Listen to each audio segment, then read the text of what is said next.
যখন বাড়িতে কোনো সবজিপত্র থাকবে না তখন দুটো ডিম আর একটা আলুই কিন্তু আমাদের কাজে আসবে। তো চলো দেখে নিই আজকের রান্নাটা তাহলে। আজকে দেখো দুটো আলু সেদ্ধ করে নিয়েছি, দিয়ে দিলাম দুটো ডিম ফাটিয়ে, এরপর একটু নুন, পেঁয়াজ কুচি, অল্প একটু বেসন আর একটু খাবার সোডা দিয়ে ভালো করে এটাকে ফেটিয়ে নেব। এরপর গরম তেলে এগুলোকে দেখো এরকম গোল গোল করে ভেজে নেব। এইভাবে দুপিঠটা ভাজা হয়ে গেলে একটা পাত্রে তুলে রাখবো।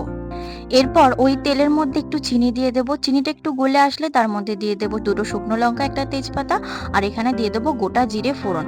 এরপর ভালো করে এগুলোকে একটু নেড়ে নিয়ে দিয়ে দেবো কোচানো পেঁয়াজ, তারপর দিয়ে দেবো কাশ্মীরি লঙ্কার গুঁড়ো, হলুদ গুঁড়ো, নুন, আর এখানে দেখো আদা রসুনের পেস্ট দিয়ে দেবো, তারপর জিরের গুঁড়ো, ধনের গুঁড়ো, আর দিয়ে দেবো এখানে লঙ্কার পেস্ট। ভালো করে মশলাগুলো নেড়ে ছেড়ে নিয়ে ওপর থেকে দিয়ে দেবো সেদ্ধ করা আলু।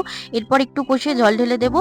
জল ঢেলে দেওয়ার পর এরপর যে ভেজে রাখা বড়াগুলো সেগুলো দিয়ে ভালো করে ফুটিয়ে নামানোর আগে ঘি গরম মশলা দিয়ে নামিয়ে নিলেই তৈরি হয়ে যাবে ডিমের বড়ার রসা। তো ভিডিওটা ভালো লাগলে অবশ্যই আমার চ্যানেলটা সাবস্ক্রাইব